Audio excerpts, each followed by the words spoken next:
अगर फुर्सत मिले, पानी की तहरीरों को पढ़ लेना।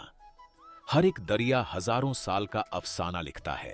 सदियों से राहा की कोलोंग नदी रुकती है, मुड़ती है और जाकर ब्रह्मपुत्र में मिल जाती है, मगर अपने पीछे छोड़ जाती है इतिहास और सांस्कृतिक प्रथा के अवशेष। ऐसे ही एक राजा की कहानी का हिस्सा बनती ये नदी का परिचय देती है हमें बामुनिजन गांव में खड़ी झोंगल बलहू की प्रतिमा। तिवा जनजाति के इस महान योद्धा ने मध्यकाल में इस क्षेत्र में राज किया। ये कामता साम्राज्य से थे। जब सिकंदर शाह के आक्रमणों से ब्रह्मपुत्र घाटी खतरे में पड़ गई तो राजाओं की अक्षमता ने भूइयां के उत्थान का मार्ग प्रशस्त किया। ऐसे में जोंगल बलहू ने अपने वीरता से हर बढ़ते खतरे को अपनी तलवार के बल से नष्ट किया। लेकिन अंत में साजिश के चलते इस योद्धा ने कोलोंग नदी में अपना प्राण त्याग दिए। ये शासक राजवंश अपने शासन का रिकॉर्ड नहीं रखते थे, इसलिए उनके जीवन का विस्तृत विवरण असमिया लोकगीतों में ही दिखाई देती हैं।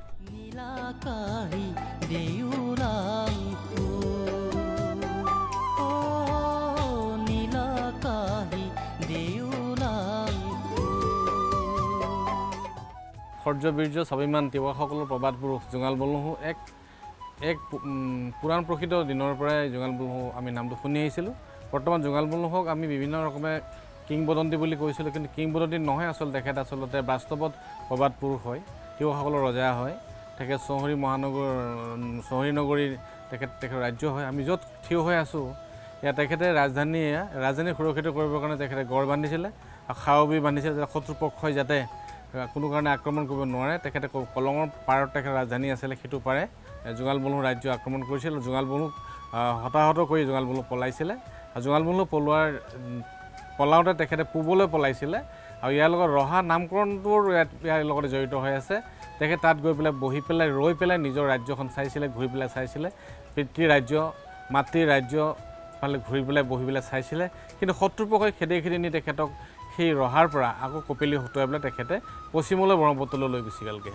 अपने गीतों में झूमते रहा के निवासी कृषि से जुड़े हैं और उससे जुड़े बिहू, बैशागु जैसे त्योहार बड़ी धूम से मनाए जाते हैं, जो खेती की कटाई बुआई से संबंध रखते हैं। वानशुआ और लंगखोन पूजा ऐसे ही त्योहार है जो नवंबर, दिसंबर और फिर फरवरी में मनाए जाते हैं। तिवा जनजाति का ये त्योहार बड़ा रामसा देवता को समर्पित होता है।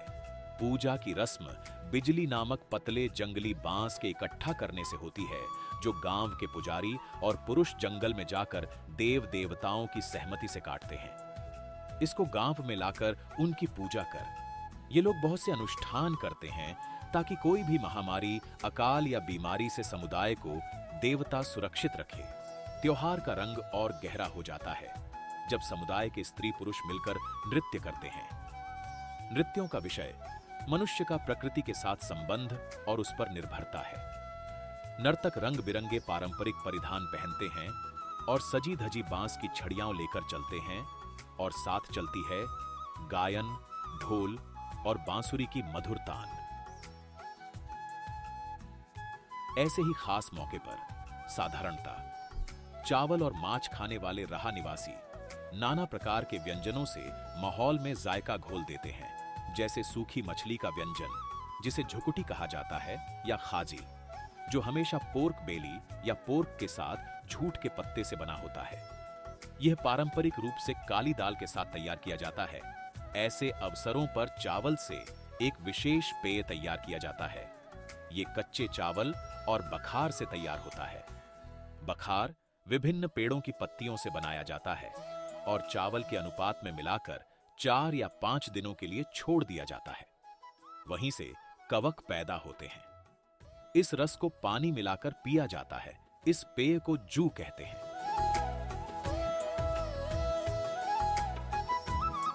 रहा की पारंपरिक पोशाक पूर्वजों द्वारा सौंपी गई समृद्ध सांस्कृतिक विरासत की बात करती है। महिलाएं सभी उत्सव के अवसरों पर पारंपरिक मेखला चादर पहनती हैं।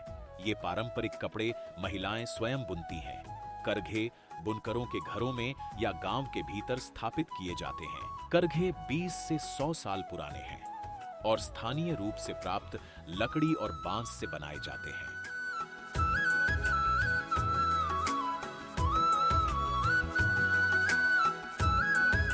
हथकरघा बुनाई क्षेत्र में एक महत्वपूर्ण भूमिका निभाता है, जो लोगों के एक बड़े वर्ग को जीविका प्रदान करता है और क्षेत्र की आर्थिक वृद्धि को बढ़ाता है। रेशम और कपास से यहाँ की महिलाएं सपनों का ताना बना बुनकर हकीकत को नया रूप देती हैं।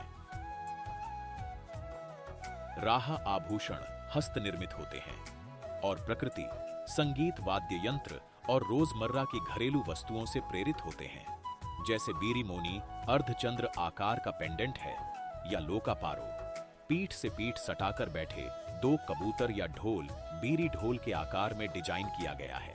कुशल कारीगर इसे अक्सर सोने की पन्नी की पतली परतों से ढके चांदी के फ्रेम से बनाते हैं और इसमें पत्थर और मीनाकारी भी शामिल हो सकते हैं।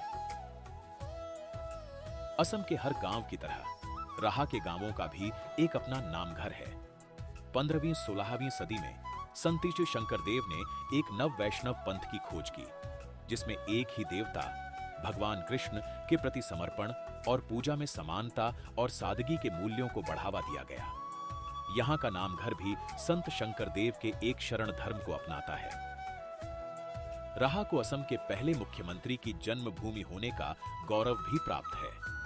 6 जून 1890 को राहा में जन्मे गोपीनाथ बोरदोलोई एक स्वतंत्रता सेनानी थे, जिन्होंने भारतीय स्वतंत्रता के लिए संघर्ष किया और असहयोग आंदोलन में सक्रिय होने की वजह से वर्ष 1922 में जेल में डाल दिए गए। राहा विकास खंड के कोने में राहा स्टेट डिस्पेंसरी परिसर में उनका एक व्यक्तिगत संग्रहालय स्थापित है, जिसमें उनकी 51 मूल्यवान निजी वस्तुएं प्रदर्शित हैं। गौहाटी विश्वविद्यालय जैसे कई विश्वविद्यालय बनाने के अलावा उन्होंने इस क्षेत्र में नवीन औद्योगिक और शैक्षणिक पहल भी की। वर्ष 1999 में उन्हें मरणोपरांत भारत रत्न प्राप्त हुआ तथा डाक विभाग द्वारा वर्ष 1991 में उनके सम्मान में एक स्मारक टिकट जारी किया गया था। 2002 में भारतीय संसद में बोरदोलोई की एक मूर्ति का अनावरण भी किया गया था। दिन के ढलने के साथ कोलोंग नदी उस दिन का लेखा जोखा अपने साथ लेकर जोंगल बल्हू की तरह एक बार पीछे मुड़कर रोहा को देखती है और फिर ब्रह्मपुत्र में विलीन हो जाती है।